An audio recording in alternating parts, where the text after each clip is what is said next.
जय जवान, जय जवान, जय जवान, जय जवान, जय जवान, जय जवान, जय जवान, जय जवान, जय जवान, जय जवान, जय जवान, जय जवान, जय जवान, जय जवान, जय जवान।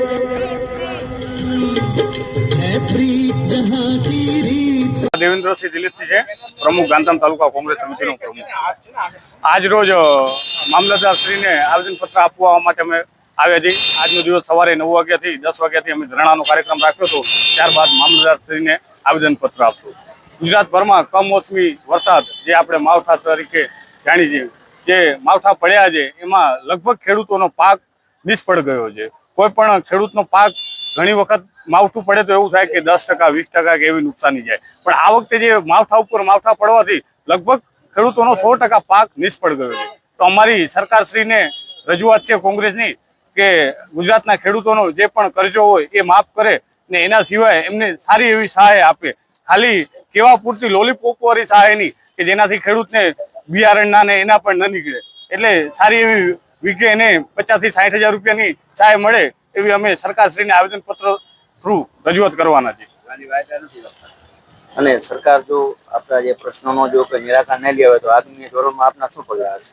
આગામી ધોરણમાં ગુજરાત કોંગ્રેસ દ્વારા સમગ્ર ગુજરાતમાં કાર્યક્રમ આપવામાં આવશે ને આનાથી ઉગ્ર ધરણા કરવામાં આવશે।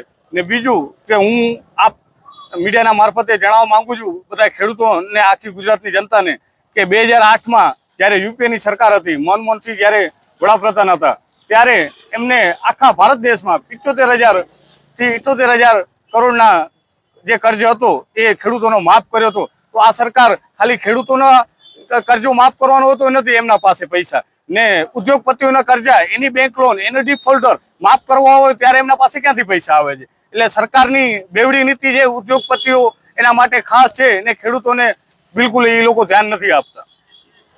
બાપુ જે હમણાં ભારત સરકારનું આપણું આરબીઆઈ જે સોનું 35 ટન જે આપણે હમણાં જે વૈશ્વિક મંદી આવી ને સરકારે વેચવું પડ્યું, એના વિશે આપે શું કહેશો? વૈશ્વિક મંદી આવી ત્યારે એમને વેચ્યું, અણગણતો વહીવટ છે। સરકારને વહીવટ કરવાની કોઈ ખ્યાલ નથી હોતી, એટલે જેમ મજા આવે એ પ્રમાણે વહીવટ કરે છે, કોઈ પ્લાનિંગ। દેવેન્દ્રસિંહ દિલીપસિંહ છે પ્રમુખ ગાંધીધામ તાલુકા કાંગ્રેસ સમિતિનો પ્રમુખ। આજ રોજ મામલતદાર શ્રીને આવેદનપત્ર આપવા માટે અમે આવ્યા છીએ। આજનો દિવસ સવારે 9 વાગ્યાથી 10 વાગ્યાથી અમે ધરણાનો કાર્યક્રમ રાખ્યો હતો। ત્યારબાદ મામલતદાર શ્રીને આવેદનપત્ર આપ્યું। ગુજરાતભરમાં કમોસમી વરસાદ જે આપણે માવઠા તરીકે જાણી છીએ, જે માવઠા પડ્યા છે એમાં લગભગ ખેડૂતોનો પાક નિષ્ફળ ગયો છે। કોઈ પણ ખેડૂતનો પાક ઘણી વખત માવઠું પડે તો એવું થાય કે 10%, 20% કે એવી નુકસાની જાય, પણ આ વખતે જે માવઠા ઉપર માવઠા પડવાથી લગભગ ખેડૂતોનો 100% પાક નિષ્ફળ ગયો છે। તો અમારી સરકારશ્રીને રજૂઆત। આપનો પરિચય? હું ભરતભાઈ ગુપ્તા, ગાંધીધામ શહેર કોંગ્રેસનો અધ્યક્ષ। આજે ગાંધીધામમાં આજે અમે બધા તાલુકા અને કોંગ્રેસ મળીને આજે ખેડૂતો સાથે જે અન્યાય થઈ રહ્યો છે એના માટેનું આજે અમે એક ધરણાનો કાર્યક્રમ રાખ્યો છે। આજે આ ધરણાના કાર્યક્રમમાં અમારા અહીંયા કને ઉપસ્થિત બહેનો છે, ભાઈઓ છે, બધા અમારા આગેવાનો કોંગ્રેસના બધા અહીંયા કને આજે ઉપસ્થિત છે। આપ સમજી શકો છો કે આ સરકાર ખેડૂતો સાથે કેવો અન્યાય કરી રહી છે। હું તમને એક વાત કહેવા માંગુ છું કે આ સરકારમાં અત્યારે તાજેરાત બનેલા અત્યારે ડેપ્યુટી સીએમ તરીકે હર્ષભાઈ સંઘવી છે, એમને એક સ્ટેટમેન્ટ દીધેલું છે કે ખેડૂતોએ વર્ષમાં 3 પાક લે છે। હું આટલો તમને એક મિનિટ હું એમ કહેવા માંગુ છું કે અમારા ડિપ્ટી સીએમ સાહેબને કચ્છમાં અમુક એવી જગ્યાઓ છે, આપ શ્રી અહીંયા કને પધારો, વર્ષમાં અમને 3 પાક કેવી રીતે બને એવી રીતે અમને તમે 3 પાક લઈને અમને બતાડો। આવી રીતે આવા સ્ટેટમેન્ટ દઈને તમે ખેડૂતોનો મનોબળ ઓછો કરો છો। તમે જોઈ શકો છો ખેડૂતમાં જે કંઈ વપરાશ માટેની દવાઈઓ હોય કે બિયારણ માટેની કોઈ બીજ હોય, જે પણ હોય, બધાના વસ્તુના રેટ વધી ગયા છે।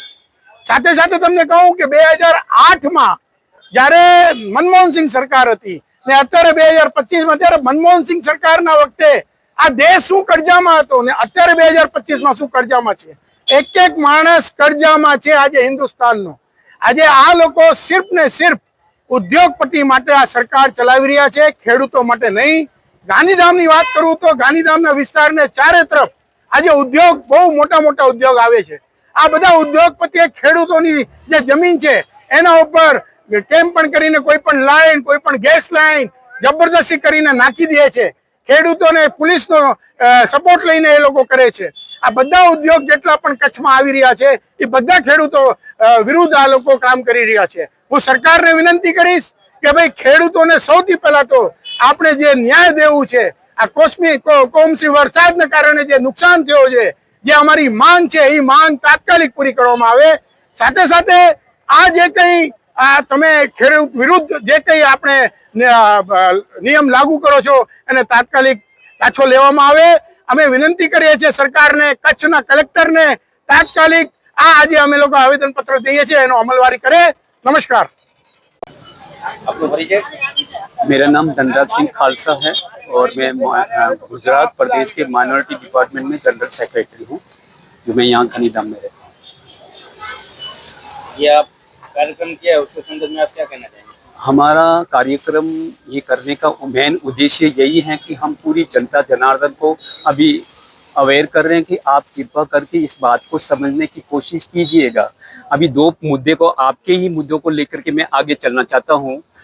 कहते हैं कि जो सोना है वो सारा गिरवी रखा गया है, ठीक है? नहीं रखा गया है, सरकार को बेचना पड़ा, जहाँ सरकार को बेचना भी पड़ा, 35 टन सोना। ठीक है। मैं आपसे ये कहता हूँ कि ये जो दशक की बात नहीं है, दशक से ऊपर निकल चुके हैं। 11 साल से बच्चा पैदा होने से मरने तक का टैक्स लगा चुके हैं, जो कम से कम ये 11 साल के अंदर जितना टैक्स लगा है उसका अंदाजा अगर किसी भारतीय को हो सकता है। बुद्धिजीवी है हिंदुस्तान में, ऐसा नहीं है कि बुद्धिजीवी नहीं है। अगर उन बुद्धिजीवियों को जाकर के पूछे, कम से कम 4 भारत और खड़े हो सकते हैं। वो पैसा खजाना गया कहाँ? वो आप सोने की बात करते हो, धरोहर की बात करते हो, लेकिन हिंदुस्तान के अंदर जो पिछले इतने सालों से जो सरकार चली आ रही है या कांग्रेस ने जितना किया है उसका सब टका टका बेच लिया। वो पैसा गया कहाँ है? वो सारे बीजेपी वालों ने लोगों को खरीद करके अपने पिट्ठू बनाने के चक्कर में बेच दिया। अरे जनता को चाहिए कि भी इस बात को अभी आगे आए।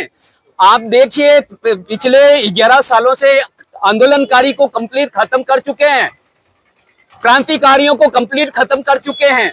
अपन भारतवासियों को चाहिए कि वो क्रांतिकारी कम से कम वापस आगे आए, वो आंदोलनकारी कम से कम वापस आए। अरे ये भी नहीं कहें तो आप बोलने के हकदार भी नहीं रहोगे, क्योंकि कांग्रेस ऑलरेडी आंदोलन कर रहे हैं, ऑलरेडी क्रांतिकारी खड़े हैं। आप कम से कम कांग्रेस के साथ जुड़िए और वापस वो भारत को लाइए, कम से कम वो भारत को लाइए वापस, वो भारत को खड़ा कीजिए। अगर आप वो भारत को नहीं ला सकते हैं, वो भारत को खड़ा नहीं कर सकते हैं, तो कम से कम नया भारत के सर्वांगीण विकास के लिए तो खड़े हो सकते हैं।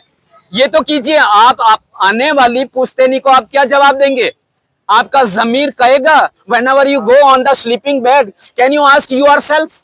आप अपने आप से पूछेंगे, अपने आप से कहेंगे, अपने आप से जवाब दे पाएंगे? ये बात सोचनी चाहिए अपन को। ये बातें आती है। अब आते हैं खेडूत की बात। जहां तक मुझे ये बताइए, मैं प्रधानमंत्री साहब से बात करना चाहता हूँ, नरेंद्र मोदी जी से ये बात पूछना चाहता हूँ कि आपके पास अरबों रुपए विज्ञापन के लिए हैं। आप इसी ही खेडूतों के लिए विज्ञापन के लिए तो आप करोड़ों रुपए खर्च कर सकते हैं। मुझे ये पूछने के आए और उन जनता जनार्दन से पूछना चाहते हूँ जो वो लोग सो चुके हैं बहुत गहरी निंद्रा में, कि ये हमारे बड़े प्रधान साहब हैं जो हमारे खेडूतों की बेइज्जती कर रहे हैं, उनकी इज्जतों की लाइन कर रखे हैं और पैसों के अंदर पैसा खर्च कर रहे हैं। लेकिन कहते हैं कि आपका उस किसानों का पैसा, फसल जो घर ले जाते वक्त या गोडाउन में जाते वक्त भी अगर बारिश पड़ जाएगा, अगर कोई नुकसान होगा, उसका भी हम वळतर देंगे। अरे यार, वो तो खड़ी फसल बर्बाद हो चुकी है, वो लोग बोल नहीं पा रहे हैं और उनका पैसा आप क्यों नहीं दे रहे हैं?